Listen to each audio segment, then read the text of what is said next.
Selamat pagi, Papa, Mama, dan anak-anak yang terkasih yang ada di rumah. Bertemu lagi dengan SD Putra Nirmala dalam renungan pagi. Hari ini kita patut bersyukur atas segala berkat dan penyertaan Tuhan kepada kita semua, sehingga pada pagi hari ini kita bisa kembali memulai aktivitas kita bersama-sama.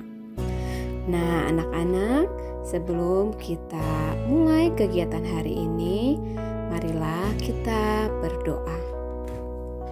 Dalam nama Bapa dan Putra dan Roh Kudus. Amin. Allah Bapa yang bertahta di dalam surga, kami mengucap syukur atas berkat yang senantiasa Kau limpahkan kepada kami.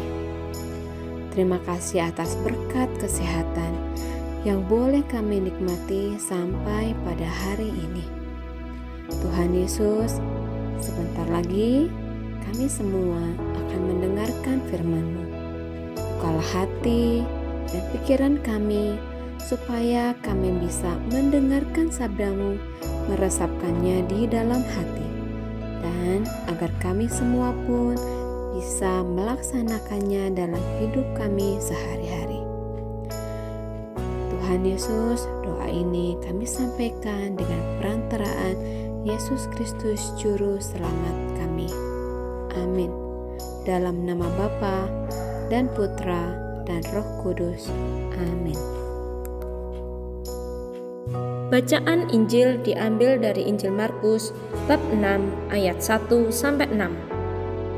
Kemudian Yesus berangkat dari situ dan tiba di tempat asalnya. Sedang murid-muridnya mengikuti Dia. Pada hari Sabat, Ia mulai mengajar di rumah ibadat, dan jemaat yang besar takjub ketika mendengar Dia. Dan mereka berkata, "Dari mana diperolehnya semua itu? Hikmat apa pulakah yang diberikan kepadanya? Dan mujizat-mujizat yang demikian, bagaimanakah dapat diadakan oleh tangannya? Bukankah ia ini tukang kayu, anak Maria, saudara Yakobus, Yoses, Yudas, dan Simon? Dan bukankah saudara-saudaranya yang perempuan ada bersama kita?" Lalu mereka kecewa dan menolak Dia. Maka Yesus berkata kepada mereka, "Seorang nabi dihormati di mana-mana, kecuali di tempat asalnya sendiri, di antara kaum keluarganya dan di rumahnya. Ia tidak dapat mengadakan satu mukjizat pun di sana, kecuali menyembuhkan beberapa orang sakit dengan meletakkan tangannya atas mereka." Ia merasa heran atas ketidakpercayaan mereka. Lalu Yesus berjalan keliling dari desa ke desa sambil mengajar. Demikianlah sabda Tuhan. Terpujilah Kristus. Allah adalah pendidik sejati. Sebagai pendidik, Dia adalah Bapa dan kita anak-anaknya. Ia mungkin menyesah kita, menghajar dan memberi ganjaran, karena Ia ingin memperlakukan kita sebagai anaknya. Kalau kita menjadi anaknya, berarti Ia tidak akan pernah meninggalkan kita. Dengan itu, didikannya yang keras bertujuan bukan untuk mematikan kita, melainkan supaya kita lebih matang, dewasa, kuat, berani, dan berpengetahuan luas. Didikan Allah itu nyata dalam pengajaran Yesus pada Injil hari ini. Pengajarannya sangat bijak, berwibawa, dan penuh kekuatan. Namun, sayangnya, kewibawaan mengajar seseorang untuk mereka yang mendengarnya saat itu bukan hanya ditentukan oleh isi ajarannya, melainkan juga oleh keluarga dari mana dia berasal. Mengetahui asal-usul Yesus dari orang biasa dan sederhana, maka mereka kecewa dan menolaknya. Di sini, menurut Yesus, terjadi sebuah ironi, yaitu bahwa seorang nabi dihormati di negeri asing, kecuali di negeri dan kampung asal sendiri.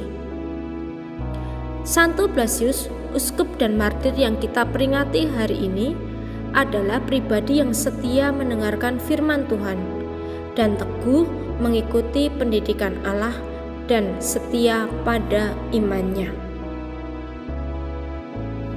Marilah kita berdoa. Ya Allah, Bapa kami yang ada di surga, terima kasih buat kasih setiamu sepanjang hidup kami yang selalu kami rasakan. Terima kasih buat kesehatan dan berkat yang selalu kami terima, karena hanya Tuhanlah yang menjadi tempat kami berharap.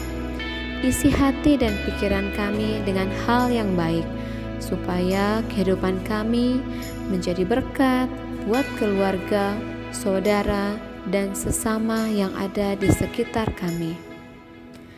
Pada hari ini kami sudah mendengarkan firman-Mu. Biarlah firman-Mu ini tertanam di setiap hati kami dan dapat menguatkan kami dalam menjalankan kehidupan kami sehari-hari. Terus bimbing kami ya Tuhan dengan firman-Mu, supaya kami selalu dapat mengucap syukur dalam segala hal. Terima kasih Tuhan Yesus. Dalam nama Tuhan Yesus kami sudah berdoa dan mengucap syukur. Amin. Dalam nama Bapa dan Putra dan Roh Kudus. Amin.